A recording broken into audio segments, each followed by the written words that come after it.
Unacademy. Let's crack it. दोस्तों, भारत के केरला में एक बार फिर से नीपा वायरस का खतरा मंडरा रहा है। या फिर कहूँ तो दोस्तों, केरला में नीपा वायरस ने अपने पैर एक बार फिर से पसार लिए हैं। आप यहाँ पर देख सकते हो कि आज हर न्यूज़पेपर की यही हेडलाइंस है कि केरला के कोझिकोड में 2 लोगों की नीपा वायरस से मौत हो चुकी है। दोस्तों, इन दोनों लोगों को जब फीवर आया तो उसके बाद कहीं ना कहीं ये सस्पेक्टेड था कि शायद ये दोनों नीपा वायरस से इन्फेक्टेड हों, लेकिन बाद में जांच के द्वारा ये कंफर्म कर लिया गया कि जी हाँ, ये दोनों ही व्यक्ति नीपा वायरस से ही संक्रमित थे। दोस्तों, अगर मैं बात करती हूँ नीपा वायरस की, सो केरला के कोझिकोड में इससे पहले यानी कि 2018 और 2021 में भी नीपा वायरस के कई केसेस देखे गए हैं। नीपा वायरस को पहली बार 2018 में मई के महीने में केरला के कोझिकोड में देखा गया था, जब अनेकों लोग इस वायरस से प्रभावित हुए थे। वर्ल्ड हेल्थ ऑर्गेनाइजेशन के द्वारा नीपा वायरस एक जूनोटिक डिसीज है। जूनोटिक डिसीज मतलब कि ऐसी बीमारियां जो कि जानवरों से इंसानों में फैलती हैं, जो कि एनिमल से ह्यूमंस में ट्रांसमिट होती हैं। दोस्तों, यहाँ पर आप देख सकते हैं कि ये जो बीमारी है ये आप लोगों को बिल्ली, बकरी, घोड़ा, भेड़, यहाँ तक कि जो पिग्स वगैरह हैं उनके द्वारा मिल सकती है। उनके संपर्क में आने से आप इस बीमारी से संक्रमित हो सकते हैं, लेकिन ये सब केवल उसके कैरियर हैं कि भाई ये नीपा वायरस को अपने साथ लेकर चलते हैं। वास्तव में नीपा वायरस ओरिजिनली जहाँ से जिस जानवर से आता है दोस्तों, वो जानवर है फ्रूट बैट। जी हाँ, चमगादड़। वो चमगादड़ जो अंधेरे में रहती है वही वाली। तो दोस्तों, ये जो फ्रूट बैट है ये इस नीपा वायरस की नेचुरल रिजर्वायर है। ये जो नीपा वायरस है ये दूसरे जानवरों में, इंसानों में इस चमगादड़ के द्वारा ही फैलता है। अगर इस चमगादड़ के द्वारा खाया हुआ कोई फल किसी ऐसे व्यक्ति ने खा लिया जो स्वस्थ है तो उससे भी नीपा वायरस हो जाएगा। मतलब ऐसी चमगादड़ जिसमें नीपा वायरस का संक्रमण हो। इसके अलावा वो जो नीपा वायरस है वो चमगादड़ के द्वारा दूसरे जानवरों में फैलेगा, फिर दूसरे जानवरों से मनुष्यों में आएगा, और मनुष्यों में आने के बाद ये एक मनुष्य से दूसरे मनुष्य में भी फैल सकता है। दोस्तों, नीपा वायरस की जो जड़ है वो है ये चमगादड़।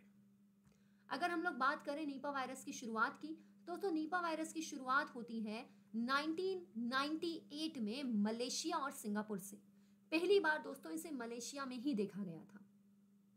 यहाँ पर आप लोग देख सकते हो कि नीपा वायरस से इतना ज़्यादा पैनिक होने की ज़रूरत नहीं है, क्योंकि ये कोई एयरबोर्न इन्फेक्शन नहीं है। ऐसा नहीं है कि आपको बिल्कुल ही हमेशा ही मास्क लगा के फैलना है, घूमना है तो भाई यहाँ पे हवा में वायरस नहीं, ऐसा नहीं है। ये कोविड की तरह उतना ज़्यादा संक्रमण नहीं फैलाने वाला है, लेकिन जिस भी व्यक्ति को नीपा वायरस का संक्रमण है उसके शरीर से निकलने वाला किसी भी प्रकार का द्रव पदार्थ, जैसे वो खांसता है या छींकता है, उस समय आपको बच कर रहना है।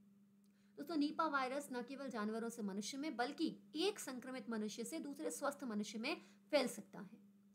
दोस्तों, नीपा वायरस के लक्षणों की बात की जाए तो एक व्यक्ति के शरीर में नीपा वायरस के एंटर होने के 4 से 12-13 दिन बाद हमें इसके जो लक्षण हैं वह दिखाई देते हैं।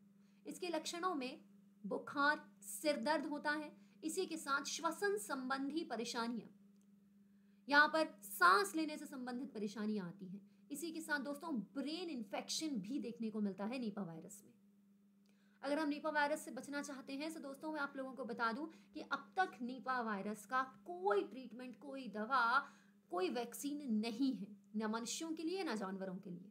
हाँ, लेकिन इससे बचने के लिए हम थोड़ा सा जो हाइजीन वगैरह है उसे अपना सकते हैं। अगर कोई व्यक्ति नीपा वायरस से संक्रमित है तो हमें उसे क्वारंटाइन में भेज देना चाहिए, उसे लोगों से दूर रखना होगा।